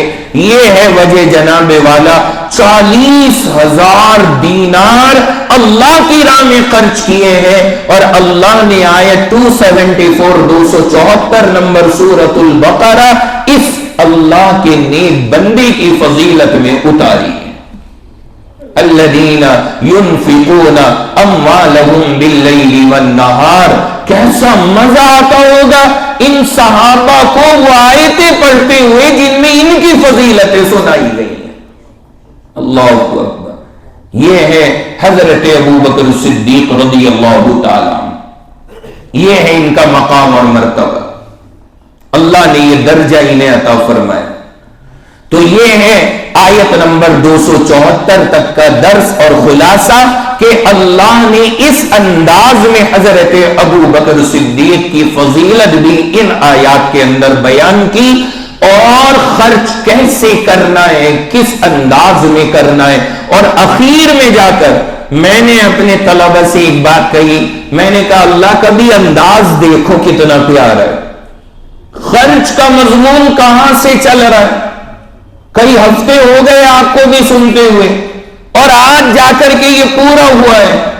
آج یہ اس کی آخری آیت ہے، اور اللہ نے آخر میں جا کر جو آیت ذکر کی اس میں ایسے خرچ کرنے والے کا ذکر فرما دیا کہ اب اگر خرچ کی فضیلت سن کر کسی بندے میں خرچ کا جذبہ پیدا ہو جائے اور وہ خرچ کرنا شروع کر دے تو اس میں گھمنڈ پیدا نہیں ہو سکتا. کیوں؟ اللہ کہیں گے کہ تیرے اندر جذبہ تو پیدا ہو گیا، خرچ تو کرنا شروع کر دیا، لیکن آخری آیت ذرا پڑھ کے دیکھ لے، میں نے جس بندے کے لیے اسے نازل کی ہے کیا اس کے برابر تیرا خرچ ہو گیا؟ اگر اس لیول کا خرچ ہو گیا ہو تب آ کے بات کرنا. اور جناب مسجد کی گلک میں 10 روپے ڈال کے اگلے دن کھڑا ہو جائے کہ اے سی کیوں نہیں چل رہا، گرو جی بیٹھ جاؤ خدا کے لیے، 10 روپے تم نے ڈالے، اور اگلے دن سینہ تان کے کھڑے ہو گئے کہ جی یہ کیوں نہیں ہو رہا؟ کس کھاتے میں ہمارے خرچے آئیں گے؟ اگر ہم اور آپ خرچ کر بھی رہے ہیں تو اللہ کہہ رہے ہیں یہ دیکھ لینا، تمہیں تمہارا مقام سمجھ میں آ جائے گا، تکبر اور گھمنڈ اللہ نے چاہا کبھی نہیں پیدا ہوگا۔ اگر یہ چیز اپنے ذہن میں رکھو گے کہ جناب خرچ کرنے والے ایسے لوگ ہیں، پہلے میں اس لیول کا خرچ کر لوں، ذرا پھر سوچیں گے کہ ہمیں کچھ اپنے آپ کو سمجھنا ہے یا نہیں سمجھنا، اگر ساری زندگی کا ملا کر کے بھی اتنا ہم کر سکیں۔ یہ ہے صحابہ۔ پھر وہی بات سمجھ میں آتی ہے، صحابہ وہ غریب نہیں تھے، صحابہ نے اپنا مال اللہ کے دین پر لٹایا ہے۔ ان کے پاس دولت بھی تھی، پیسہ بھی تھا، مال بھی تھا، سب چیزیں تھیں، لیکن انہوں نے اسے دل میں نہ بسا کر یوں خرچ کیا کہ بندہ اندازہ نہیں لگا سکتا۔ یہ ہے حضرات صحابہ کرام کا مقام اور مرتبہ، رضوان اللہ تعالی علیہم اجمعین۔ اللہ ان سب سے راضی ہو اور ہم سب کو ان سے سچی محبت نصیب فرما دے۔ سمجھ میں آ گیا مضمون؟ اب اس کے بعد آگے آیت 275 سے شروع ہوتی ہیں سود کی آیتیں، لیکن یہاں پر میں وہ مضمون آج شروع نہیں کر رہا۔ یہ جو رجب کا مہینہ ہمارا چل رہا ہے، اس کے تعلق سے 2-4 باتیں بڑی غلط ہو رہی ہیں ہمارے معاشرے میں اور مشہور ہو رہی ہیں، شہرت پا رہی ہیں۔ میں ان چیزوں کی دلیل کی روشنی میں آپ کے سامنے وضاحت کرنا چاہتا ہوں۔ سوشل میڈیا کا زمانہ ہے اور بہت چیزیں آ رہی ہیں۔ پہلے وہ بدعت اور رسم چلتی تھی کنڈے بھرنا، الحمدللہ وہ ٹوک ٹوک کر علماء کی محنتوں سے کم ہوئی لیکن ختم نہیں ہوئی ہے، وہ پھر ہو رہی ہے ہمارے معاشروں میں۔ کل ہی میں بیٹھا ہوا تھا مسجد میں، تو ایک صاحب نے مجھے دکھلایا اپنے موبائل کے اندر اپنے ساتھی کا ایک اسٹیٹس۔ انہوں نے کہا دیکھیں مفتی صاحب اس نے لگایا ہوا اسٹیٹس، کیا لگا رکھا تھا؟ 22 رجب کے کنڈے بنائے تھے اور اس کی تصویریں اس نے اسٹیٹس پہ لگائی تھی اور وہ ساری چیزیں اس نے اس میں درج کر رکھی۔ میں چاہتا یہ ہوں یہاں کا ہم میں سے ہر ایک طالب علم، ہم سب اسٹوڈنٹ ہیں، ہم سب طالب علم ہیں، ہم سب جو آتھینٹک اسلام ہے وہ سیکھیں اور جو غلط چیزیں ہیں معاشرے میں ان کو ایک طرف کر کے ڈالیں۔ صحیح کیا ہے غلط کیا اس کی تمیز ہمارے اندر پیدا ہو۔ تو رجب کے تعلق سے کچھ باتیں، اسی طرح یہ بڑا مشہور ہے کہ شب معراج ہے رجب کے مہینے میں، اس کی کچھ خاص فضیلتیں لوگ بتاتے، میں اس کی بھی وضاحت کروں گا۔ اسی طرح رجب کے روزے کی فضیلت بہت چل رہی ہے آج کل انٹرنیٹ پر، کئی لوگوں نے پوسٹ بھیج دی کہ 27 رجب کا روزہ رکھو یا رجب کا کسی دن کا روزہ رکھو تو اتنا ثواب اتنا ثواب۔ میں انشاءاللہ ہر چیز کی آپ کے سامنے وضاحت کرنے جا رہا ہوں، ان باتوں کو ذرا توجہ سے سنیے گا۔ سب سے پہلی بات، رجب کا مہینہ یہ جو چل رہا ہے اس وقت میں 23-24 رجب ہو گئی ہے،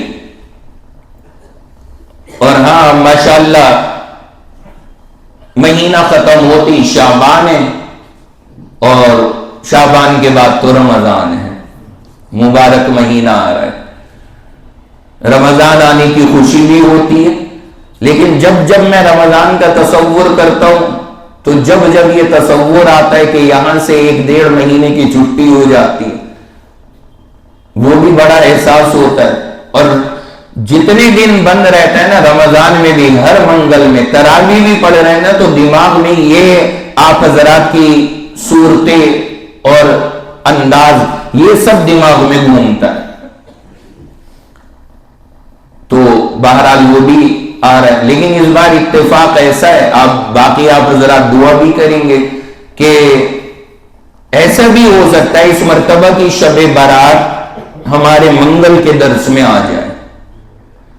یہ موقوف ہے اس مہینے کے چاند پر، تو آئندہ ہفتے جب ہم آئیں گے تب کلیئر ہو جائے گا. جب سے درس ہو رہا ہے اس وقت سے لے کر آج تک 2 مرتبہ ایسا ہو چکا ہے شب برات یہاں کے درس میں آئی ہے. جب یہاں درس نہیں ہوتا ہے تب تو میری بہت ٹانگ کھینچی رہتی ہے. 3 جگہ جلسے 4 جگہ جلسے، یہاں بیان وہاں بیان، یہاں بھاگو وہاں بھاگو. لیکن اگر یہاں کا فائنل ہو گیا، ابھی جتنے لوگوں کے فون آئے کہ مفتی صاحب شب برات کے رات کا جلسہ تاریخ، میں نے کہا ابھی سب پینڈنگ میں، پہلے چاند ہونے دو.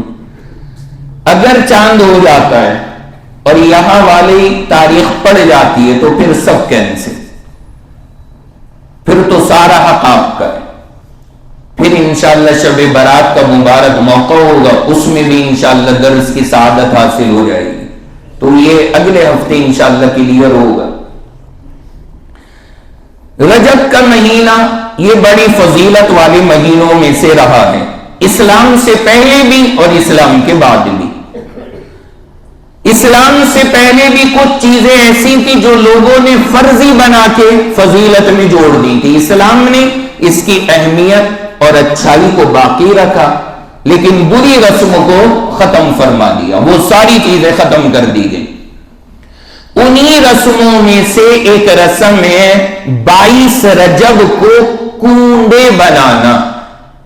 جو نہیں جانتے نیو جنریشن ہماری، ان کو میں ایکسپلین کر دوں، لیکن اس کا الٹا نتیجہ نہیں ہونا چاہیے. جیسے میں سناتا ہوں نا، وہ حضرت تھانوی نے کتاب لکھی اصلاح الرسوم، رسموں کو چھوڑنے کے لیے کہ یہ سب رسمیں انہیں چھوڑو.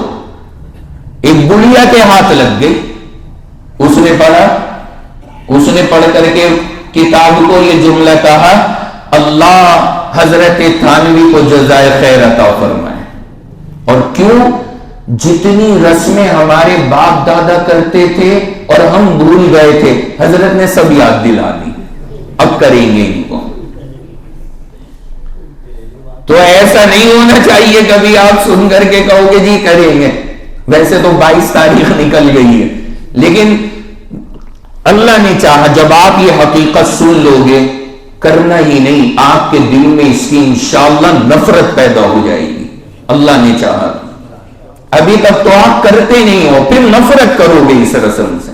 سنیے آپ اس کی حقیقت کیا ہوتا ہے. یہ کنڈے بنانا پہلے تو میں یہی سمجھا دوں، ورنہ کچھ حضرات ہمارے اسی میں اٹکے رہیں گے کہ کنڈے کا مطلب کیا ہے.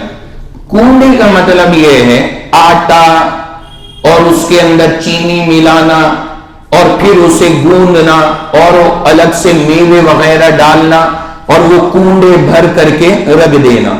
ٹھیک ہے. پھر اس کے بعد ان کی پوریاں بنانا، وہ جو گول گول بنتی ہیں، اب گول بنا لو، چوکور بنا لو، کیسی بھی بنا لو، اس آٹے کی وہ بنانا، تلنا انہیں. تلنے کے بعد ان سب کو نکالنا، نکال کر پھر کنڈوں کے اندر رکھ دینا. کنڈا مطلب سمجھ رہے ہیں نا، وہی جو برتن ہوتا ہے گہرا سا، جس میں صبح شام آپ کے یہاں آپ کی بیگم جو ہے نا باکسنگ کا گیم کھیلتی ہیں، آٹا گوندتی ہیں، وہی کنڈے. تو وہ کنڈا کہلاتا ہے. اس میں رکھ دیا ان سب پوریوں کو، ٹکیوں کو، اور پھر اس کے بعد اس پہ خاص پڑھائی وڑھائی کرنا اور پھر اس کے بعد اسے نپٹا دینا. یہ ہے کیا؟ کنڈے. یہ کہلاتے ہیں کنڈے. کیا ہے اس کی حقیقت ذرا سنیے گا. دیکھیے اللہ، میں بڑی مختصر سی تاریخ سنانے جا رہا ہوں لیکن بڑی کام کی. اللہ کے نبی علیہ السلام کا جب دور ختم ہوا، آپ دنیا سے رخصت ہوئے، تو حضور بتا کے گئے تھے کہ میرے بعد فتنے شروع ہو جائیں گے. حضور کے جاتے ہی فتنے شروع ہوئے. ان فتنوں کے دور میں ایک فتنہ پیدا ہوا. ایک شخص ہے جس کا نام تھا عبداللہ ابن سبا. کیا نام ہے؟ عبداللہ ابن سبا. یہ کس دور میں؟ حضور کے بعد ابو بکر کا دور گزر گیا، پھر حضرت عمر کا دور گزر گیا، پھر جب حضرت عثمان کا زمانہ آیا اس دور کا ہی آدمی ہے. یہ مذہب کے اعتبار سے یہودی ہے، یہودی مذہب کا ہے۔ عبداللہ ابن سبا منافق یہودی، اسلام کا بڑا سخت دشمن ہے، جیسے کہ ہیں سارے یہودی، اور صحابہ کرام سے اسے بڑی سخت نفرت تھی۔ اس نے سوچا اسلام میں کیسے در و دیوار اس کے کھوکھلے کیے جائیں۔ میں نے شیعیت کی تاریخ پہ جو بیان کیا ہے اس میں اس کی پوری ڈیٹیل میں ہسٹری سنائی ہے، یہاں میں خلاصہ سنا رہا ہوں۔ اس نے بڑی غور و فکر کے بعد یہ سوچا کہ لوگوں کے دلوں میں حضرت علی کی محبت پیدا کی جائے اور باقی صحابہ سے نفرت پیدا کی جائے۔ چنانچہ اس نے کیا فتنہ شروع کیا؟ لوگوں کے دماغ میں بٹھانا کہ دیکھو حضور کے داماد علی ہیں، حضور کے چہیتے علی ہیں، حضور کے پالے ہوئے حضرت علی ہیں، حضور کے بعد خلیفہ تو علی کو بننا چاہیے تھا، لیکن دیکھو ابو بکر نے، عمر نے اور اب عثمان نے، انہوں نے خلافت کا حق علی سے چھین لیا اور خود خلیفہ بن گئے۔ اب یہ گولی جو اس نے دی عام پبلک کے دماغ میں، حضرت علی کی فضیلتیں سنائی، بار بار سنائی، آدمی کو لگنے لگا کہ ہاں بھائی بڑی فضیلتیں، واقعی حقدار حضرت علی ہیں۔ ہو گئی بات سے حضرت عثمان نے اس ظالم کو مدینہ سے نکلوا دیا، یہ دوسرے ملکوں کے اندر چلا گیا، دوسری جگہ جا کر کے اس نے پناہ لی، اور پھر وہاں سے یہ فتنہ اس نے کھڑا کیا، جس کے نتیجے کے اندر اس نے آ کر کے اپنی جماعت تیار کی اور لوگوں کو بھڑکایا اور مدینہ پر اٹیک کرایا، اور ان حضرات نے حضرت عثمان ابن عفان کو مدینہ کے اندر شہید کر دیا۔ ان حضرات نے مارا۔ یہ عبداللہ ابن سبا کا ٹولہ تھا اور اس نے بھڑکایا مسلمانوں کو، اور ان لوگوں نے اس کی باتوں میں آ کر کے اتنا زیادہ دیوانے ہو گئے، انہوں نے حضرت عثمان کو شہید کیا۔ یہ کہہ کر کیوں شہید کیا حضرت عثمان کو؟ انہوں نے کہا کہ حضرت علی کا جو حق ہے خلیفہ بننے کا وہ ہم حضرت علی کو دلوائیں گے، کہ حضرت عثمان کو شہید کرو۔ اب حضرت عثمان رضی اللہ عنہ شہید ہو گئے، حضرت علی خلیفہ بن گئے۔ اب جب حضرت علی خلیفہ بنے، اب سنیے گا ذرا عجیب معاملہ، حضرت علی جب خلیفہ بنے تو حضرت علی نے ایک فیصلہ لیا ایسا جو فیصلہ ان لوگوں کو پسند نہیں آیا جنہوں نے حضرت عثمان کو مارا تھا اور حضرت علی کو خلیفہ بنایا، حضرت علی کی محبت کا دعویٰ کر کے۔ آگے چل کے حضرت علی نے ایک ایسا فیصلہ لیا جو فیصلہ اس جماعت کو پسند نہیں آیا۔ انہوں نے حضرت علی سے کہا آپ اپنا فیصلہ واپس لیں۔ حضرت علی نے فرمایا میں نہیں لیتا واپس۔ انہوں نے کہا کہ ٹھیک ہے، پھر انہوں نے سیدنا حضرت علی کو بھی شہید کر دیا۔ حضرت علی کو قتل کرنے والے، میں بڑی شارٹ میں سنا رہا ہوں، یہ تاریخی میں ڈیٹیل میں سنا چکا ہوں آپ حضرات کو۔ حضرت علی کو قتل کرنے والے کون ہیں؟ جنہوں نے حضرت علی کی محبت میں حضرت عثمان کو قتل کیا، اور پھر جب حضرت علی نے ان کا کوئی فیصلہ نہیں مانا تو پھر حضرت علی کی بھی دشمنی پر اتر آئے اور حضرت علی کو بھی شہید کر دیا۔ اس کے بعد خلیفہ بنے حضرت حسن رضی اللہ عنہ۔ حضرت علی کے بعد 4 ہو گئے، 4 تک حضرت علی ہو گئے، 5ویں جو بنے حضرت حسن، حضرت علی کے بیٹے، یہ خلیفہ بنے۔ اب جب یہ خلیفہ بنے حضرت حسن رضی اللہ تعالیٰ عنہ، تو ان لوگوں نے حضرت حسن کا بھی جینا مشکل کر دیا، اور بعد بات میں حضرت حسن کی مخالفتیں، رکاوٹیں اور بڑی تنگیاں پیدا کر دی. حضرت حسن رضی اللہ عنہ نے صرف 6 مہینے خلافت چلائی، صرف 6 مہینے. اس کے بعد فرمایا، حضرت حسن کا جملہ ہے، حضرت حسن نے فرمایا میں اب خلافت چھوڑ رہا ہوں، میں نہیں چلا سکتا، تنگ کر دیا انہوں نے خلافت کے معاملے میں چھوڑ رہا ہوں خلافت. اور حضرت حسن نے خلافت چھوڑنے میں حوالے کس کے کی؟ حضرت حسن نے دیکھا اب ایسا آدمی چاہیے جس کا ڈنڈا بڑا مضبوط ہو، جو ان کی کھوپڑیاں سیٹ کر دے، جو ان کے فتنوں سے امت کو بچائے. سخت آدمی چاہیے. سیدنا حضرت حسن رضی اللہ تعالیٰ عنہ نے خلافت حوالے کر دی حضرت امیر معاویہ رضی اللہ عنہ کے، کہ حضرت اب آپ خلافت چلائیے. مسلمانوں سنیے گا، حضرت امیر معاویہ بنے خلیفہ اور سن 41 میں خلیفہ بنے اور 20 سال تک خلافت فرمائی ہے. کتنے سال؟ 20 سال خلافت فرمائی ہے اور ایک کی بھی نہ یوں چوں کرنے کی ہمت نہیں. خلیفہ بنتے ہی فوراً لگا دی آدمی کا پکڑ کے لاؤ ان درندوں کو جنہوں نے فتنہ پھیلا رکھا ہے، جہاں ملے انہیں پکڑ کے لاؤ، جو ملا چھٹی، نپٹا اسے نپٹا. تم نے پوری امت مسلمہ کا ناش کر دیا. خلیفہ ثالث جو میرے پیغمبر کے اتنے لاڈلے حضرت عثمان ہیں انہیں تم نے شہید کر دیا، حضرت علی کو شہید کر دیا، حضرت حسن کا جینا مشکل کر دیا. اب آؤ تم. اب ملا انہیں ایسا انسان جس نے ان کی ایک چال نہ سنی. یہ حضرت امیر معاویہ تربیت یافتہ تھے میرے پیغمبر کے، اور لوگ کہتے ہیں کہ ان کے اندر اتنی مہارت کیسے؟ جناب حضرت عمر کی خلافت کے زمانے میں حضرت عمر نے انہیں امیر بنا کر کے بھیجا تھا. ان کی ٹریننگ ہوئی ہے حضرت عمر ابن الخطاب کے ذریعے. حضرت عمر کی نگرانی میں انہوں نے کام کیا. بڑے زبردست ہیں، بڑے ماہر ہیں، انہیں پتہ ہے یہ ٹیڑھی انگلی سے گھی کیسے نکالا جاتا ہے. جب 2-4 نکتے نا انہیں پتہ لگا نکتا رہے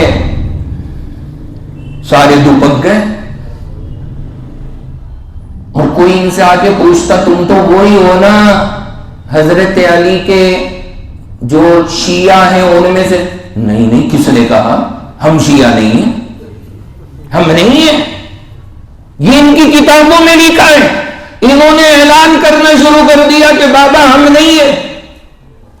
چھپایا اپنے آپ کو کیونکہ انہیں پتا تھا اگر پتہ لگ گیا حضرت امیر معاویہ کو 1 منٹ میں ہمارا حساب کتاب فائنل کر کے جہنم کا ٹکٹ ہاتھ میں دے دیا جائے گا. اس لیے سارے دکھ کے پھرے اور غائب ہو گئے اور کسی نے یوں چوں بھی نہیں کی اور سب ختم. سب چھپے بیٹھے، کوئی کچھ نہیں کر رہا. اور امیر معاویہ رضی اللہ عنہ ان پہ کرونا اٹیک آ کر کے، ان پہ کرونا. حضرت عثمان کو تو تم نے دبا لیا، بیچارے سیدھے تھے، بند تھے گھر میں. صحابہ کہہ رہے حضرت آپ اجازت دے دو ان کی گردنیں اتار دیں. حضرت عثمان نے فرمایا میں اپنی گردن کے لیے ان کا قتل کرانا مناسب نہیں سمجھتا. وہ تو ایسے حضرات تھے، لیکن ان حضرات کی سادگی کا انہوں نے ناجائز فائدہ اٹھایا. اب ایسا آدمی چاہیے تھا جو انہیں لائن پر لائے. حضرت امیر معاویہ نے سب کو سیٹ کی. اسی لیے تو آج تک بڑی جلن ہے ان سے، بڑی جلن ہے ان سے، حضرت امیر معاویہ سے بڑی تکلیف ہے. ان کا نام لیجیے آپ ان کے سامنے، ایسا ہوتا ہے جیسے جوب پہ نمک چھڑک دیا ہو. یہ کنڈیشن ہو جاتی. اور اللہ نے چاہا اس مرتبہ آنے دیجیے عید الاضحیٰ کے بعد کا موقع، محرم کے وقت پر انشاءاللہ بہت مسئلے چلتے ہیں، میں ڈیٹیل میں انشاءاللہ اس پر تیاری کر رہا ہوں، اور ابھی سے چل رہی ہے میری تیاری ان درسوں کی جو محرم میں انشاءاللہ یہاں پر ہونے۔ اس مسئلے کو انشاءاللہ پوری وضاحت کے ساتھ میں آپ کے سامنے رکھیں گے کہ اصل ہوا کیا تھا۔ یہ لوگ بہت زبانیں کھولتے ہیں حضرت امیر معاویہ پر، انشاءاللہ پوری دلائل کے ساتھ بات کروں گا۔ ابھی میں عرض یہ کر رہا، حضرت امیر معاویہ نے کتنے سال حکومت فرمائی؟ 20 سال، ایک کی بنا چوں کرنے کی ہمت نہیں ہوئی، تمام کے تمام جو تھے وہ عدت میں بیٹھ گئے، اور عدت بھی بڑی لمبی چلی بیچاروں کی، 20 سال عدت۔ پھر جس دن حضرت امیر معاویہ کا انتقال ہوا، بہرحال اللہ نے وقت حریق کر رکھا، اور جب حضرت امیر معاویہ رضی اللہ تعالیٰ عنہ کا انتقال ہوا تو جیسے ہی حضرت دنیا سے رخصت ہوئے اور ان کو یہ موقع ملا، تو جو تاریخ تھی حضرت امیر معاویہ کے انتقال کی، اب وہ سنیے، یہاں سے سارا ٹویسٹ آئے گا ان کنڈوں کا۔ وہ تاریخ تھی 22 رجب۔ کیا؟ 22 رجب، جس میں حضرت امیر معاویہ کا انتقال ہوا 22 رجب سن 60 ہجری، اس میں حضرت امیر معاویہ دنیا سے رخصت ہوئے۔ انہیں پتہ لگا کہ حضرت امیر معاویہ چلے گئے، اتنے اندر اندر خوش، مزہ آ گیا، راستے کا روڑا ہٹ گیا، ہمارا مسئلہ آسان ہو گیا، حضرت امیر معاویہ دنیا سے چلے گئے، کیونکہ ان کے لیے تو وہ کیا بولتے ہیں، جینا مشکل کیے ہوئے تھے ان کا۔ تو انتقال جب ہوا تو تمام اہل سنت مسلمان تو غم میں ڈوبے ہیں کہ لیڈر چلا گیا، اور یہ جو بدماش کمپنی ہے اندر اندر یہ خوش ہو رہی ہے کہ مزہ آ گیا، وہ دنیا سے رخصت ہو گئے۔ اب خوشی منانی ہے، کیسے منائی جائے؟ اس موقع پر جو موجود تھے، جنہیں حضرت امیر معاویہ کے انتقال سے خوشی ہوئی، انہوں نے اپنے گھروں پر وہ آٹے میں میٹھا ملا کر کے اور پھر یہ پوڑیاں اور ٹکیاں بنائی، اور جس کا انہیں پتا تھا کہ یہ بندہ ہمارے نظریے والا ہے، اس نے اپنی ٹکی اس کے یہاں پہنچائی، اس نے اس کے یہاں پہنچائی، اس طرح انہوں نے آپس میں 22 رجب کو خوشیاں منائی۔ بھائی تاریخ سمجھ میں آ گئی سب کو؟ تو 22 رجب کو سیلیبریٹ کرنا یہ اصل ان حضرات کی خوشی ہے جنہوں نے قتل کیا حضرت عثمان کو، جو قاتل ہیں حضرت علی کے، جو ستانے والے ہیں حضرت حسن کو، اور جو خوشیاں منانے والے ہیں حضرت امیر معاویہ کے انتقال کی۔ یہ رسم ان حضرات کی چلائی ہوئی ہے۔ ذہن میں بیٹھ گئی بات؟ اب کریں گے؟ آگے ہے نا سمجھ میں؟ لاجک یہ ہے، اب ذرا سوچیے۔ اور پتہ ہے جب یہ پکڑے گئے، چھپ چھپ کے کرتے تھے، یہ خوشی منا رہے ہیں، لوگوں نے پکڑا تو بہت یہ پوریاں بنا رہے ہیں، اہل سنت کا غلبہ تھا، یہ تو تھوڑے سے تھے، لوگوں نے پکڑا تو وہ ان کے ہاں چلتی ہے ایک آفت تقیہ، جھوٹ بول گئے تھے، کیا کہ نہیں ہم حضرت امیر معاویہ کی اس میں تھوڑی کر رہے ہیں۔ تو بھائی کیوں کر رہے ہیں؟ تمہارے ابو کا ولیمہ ہے کیا ہے؟ کیوں بانٹ رہے ہیں؟ یہ کر کیوں رہے ہو تم سارے کے سارے؟ تو اب جواب سنیں، کہنے لگے ہمارے امام جعفر صادق کی پیدائش آج ہوئی ہے، ہم تو اس کی خوشیاں منا رہے ہیں،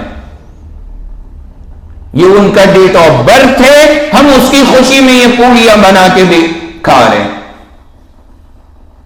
ان عقل کے اندھوں سے اتنا بھی نہیں سمجھ میں آیا کہ اہل سنت کوئی بے وقوف ہیں، حضرت امام جعفر صادق تو ہمارے بھی امام ہیں، یہ تو فرضی ان کا نام لیتے ہیں، اصل تو وہ ہمارے امام ہیں۔ کون ہے یہ امام جعفر صادق؟ میں ان کا ہلکا سا ذکر کر دوں۔ امام جعفر، ان کے والد کا نام ہے محمد۔ کیا نام؟ محمد۔ اور ان کے والد کا نام ہے علی۔ کیا؟ علی۔ اور ان کے والد کا نام ہے حسین۔ یہ وہی حضرت حسین شہید کربلا، اور حضرت حسین کے والد کا نام ہے علی۔ ان کے خاندان سے یہ حضرت امام جعفر۔ تو کہنے لگے ہم تو ان کی پیدائش کی خوشیاں منا رہے ہیں۔ ہمارے مفتی محمود الحسن صاحب گنگوہی نے لکھا اپنی کتاب میں، انہوں نے جو وجہ بتائی وہ بھی بے تکی۔ کیوں؟ امام جعفر صادق کی جو پیدائش ہے وہ سنیے، وہ ہے 8 رمضان المبارک۔ کیا؟ 8 رمضان المبارک، سن 80 ہجری یا 83 ہجری ہے، لیکن رمضان کے مہینے میں پیدا ہوئے، اور انہوں نے کہاں پہنچا دیا؟ 22 رجب۔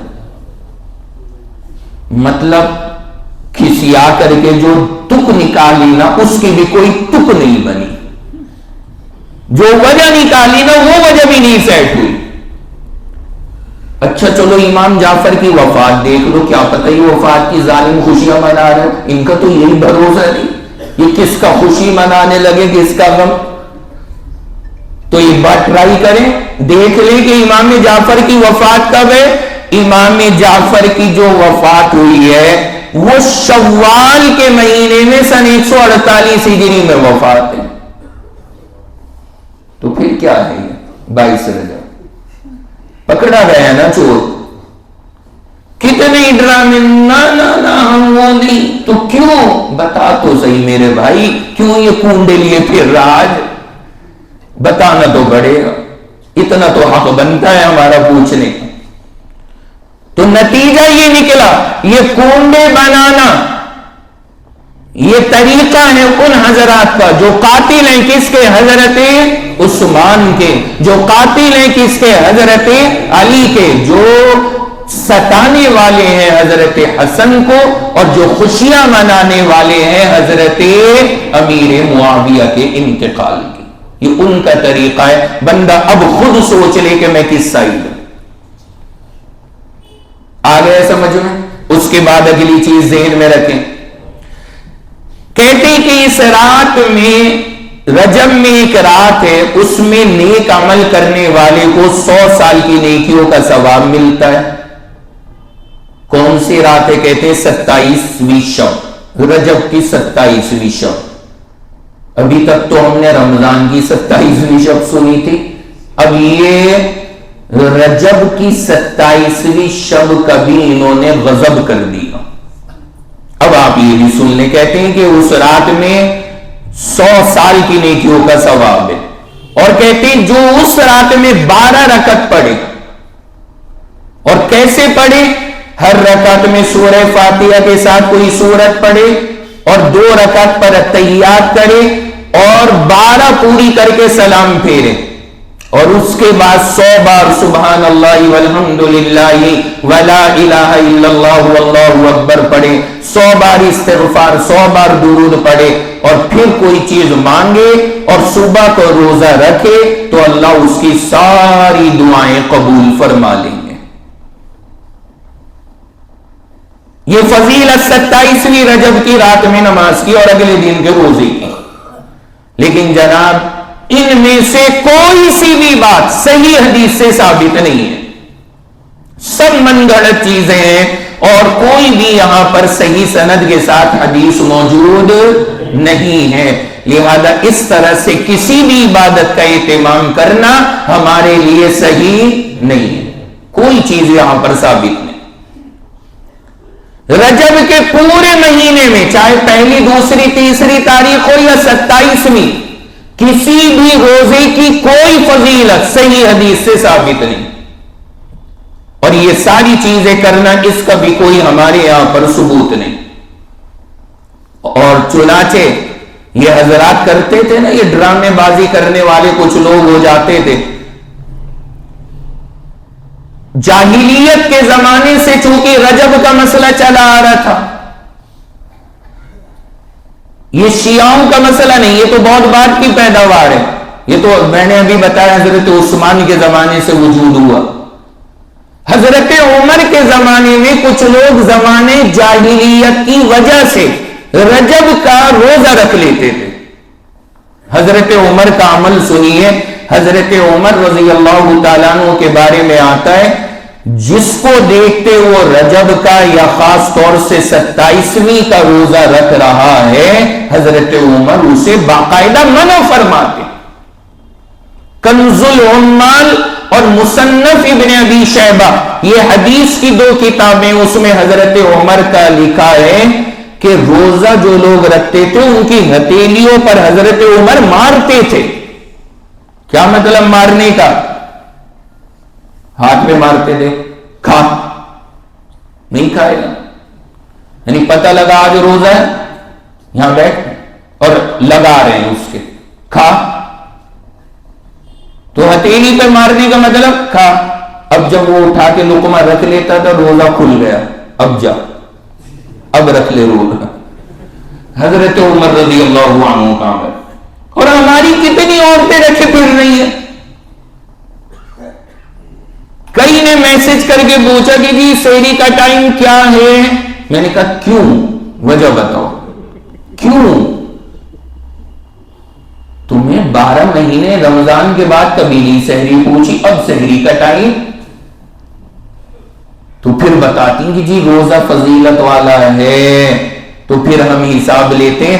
میں نے اس لیے یہ ساری چیزیں یہاں سنا دی ہیں کہ کوئی فضیلت نہیں ہے، بلکہ حضرت عمر نے توڑوائے ہیں روزے، جنہوں نے کچھ بھی فضیلت سمجھ کے رکھا۔ اور ایک جگہ آپ نے فرمایا رجب،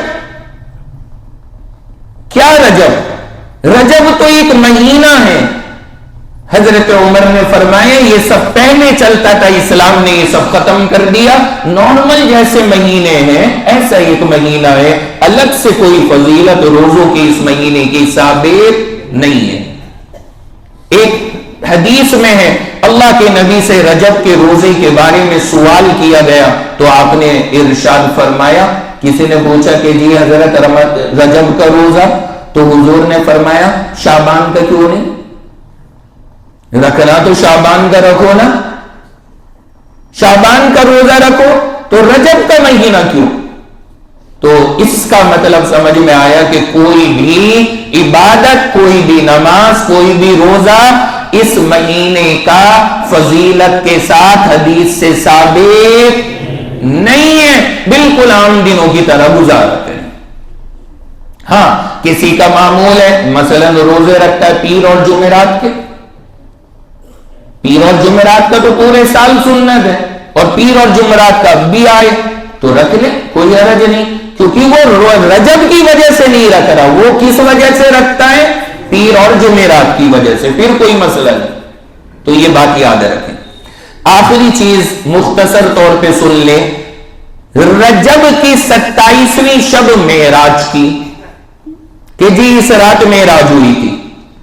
دیکھیں ایک بات یاد رکھنا کہ یہ بات مشہور ہے کہ رجب کی 27ویں تاریخ کو میرے آقا معراج پر گئے تھے، لیکن یہ بات یقین کے ساتھ نہیں کہی جا سکتی۔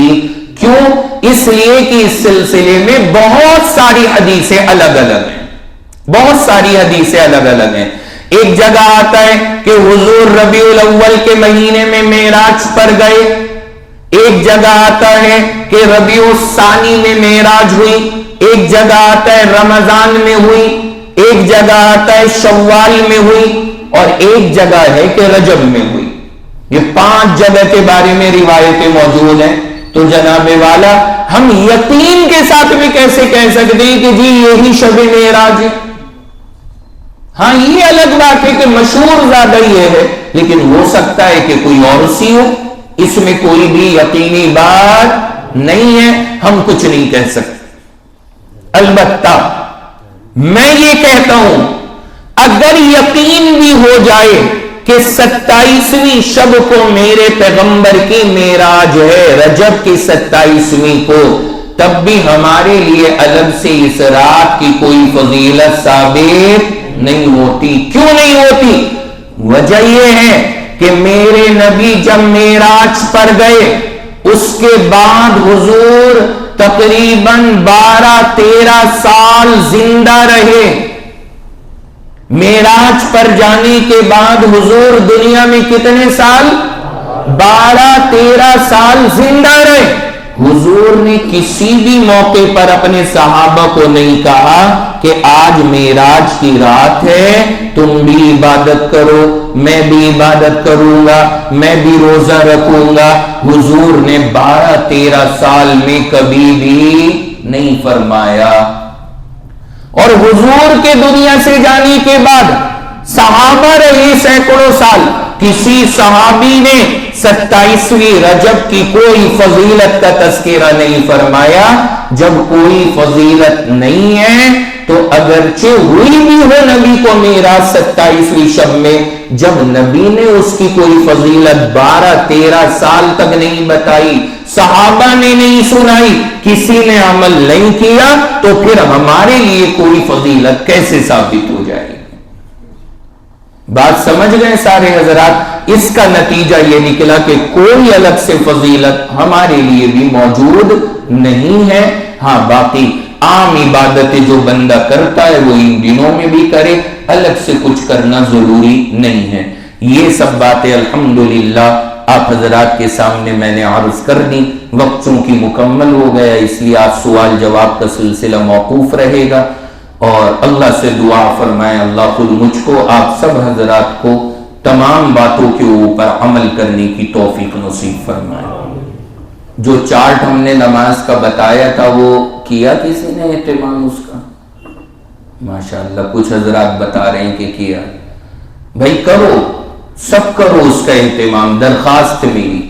اور یہیں پر ایک صاحب، ایک بھائی ہمارے آتے ہیں درس میں، انہوں نے تقریباً 400-500 اس کے پرنٹ نکلوا کر، ویسے تو میں نے جو چینل ہے اس پر ڈلوا دیا ہے، وہاں سے آپ ڈاؤن لوڈ کر کے پرنٹ نکلوائیں اور اپنی اپنی نمازوں کا حساب بنائیں۔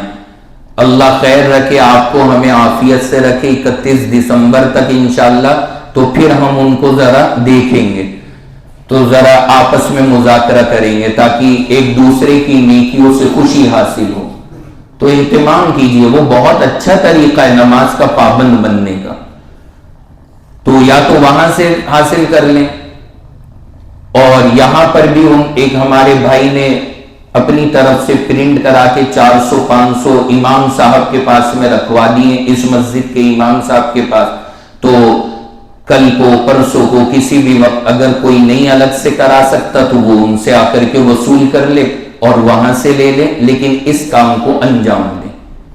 کریں گے بھائی فکر سے؟ ہاں، اس کی فکر کریں، اور سب حضرات اس عمل کو اہتمام کے ساتھ کریں، تاکہ اچھا لگتا ہے نا جب سال پورا ہو کے الحمدللہ پورا سال نماز کا حساب برابر ہے، بڑی خوشی ہوتی ہے، پھر آدمی کو تسلی ملتی ہے۔ اللہ ہم سب کو عمل کی توفیق عطا فرمائے۔ دعا کر۔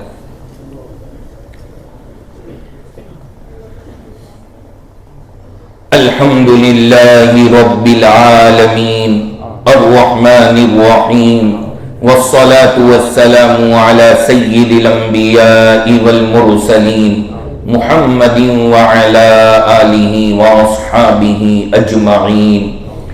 ربنا آتنا فی الدنیا حسنہ وفی الآخرۃ حسنہ وقنا عذاب النار وقنا عذاب القبر وقنا عذاب الحشر وقنا من فتنة المسیح الدجال۔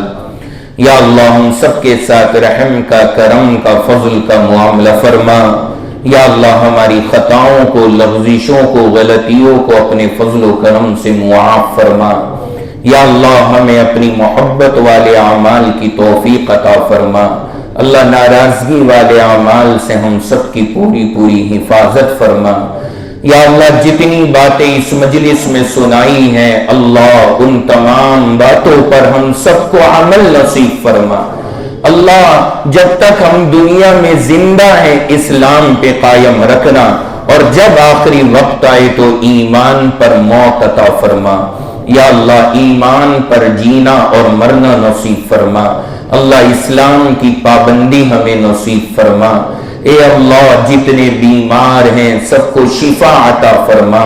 اللہ جتنے لوگ قرض میں ڈوبے ہیں سب کے قرض کی ادائیگی کے اسباب پیدا فرما۔ اے اللہ جو جس لائن سے بھی پریشان ہے اللہ اسے سکون عطا فرما۔ اے اللہ یہ سارا مجمع سخت موسم کے باوجود ہمارے بھائی ہماری بہنیں دور دور سے اے اللہ قرآن اور آپ کے کلام کو سیکھنے کے لیے آئے ہیں، اللہ سب کے آنے کو قبول فرما۔ اللہ سب کے آنے کو قبول فرما۔ اللہ سب کی اس چھوٹی سی قربانی کو جو یا اللہ آپ کے دین کے حساب سے تو بڑی چھوٹی ہے، اللہ اپنے فضل سے قبول فرما۔ یا اللہ ہم سب کو جنت کا ساتھی بنا دے، اللہ ہم سب کو جنت کا ساتھی بنا دے، اللہ ہر طرح کی خیر عطا فرما دے اور ہر شر سے ہماری حفاظت فرما۔ میرے مولا کریم ہم نے جتنی دعائیں مانگی ہیں اپنے فضل سے وہ تمام چیزیں ہمارے آقا محمد عربی صلی اللہ علیہ وسلم کے صدقے طفیل میں نصیب فرما۔ وصلی اللہ تعالی علی خیر خلقہ محمد وعلی آلہ واصحابہ اجمعین برحمتک یا ارحم الراحمین۔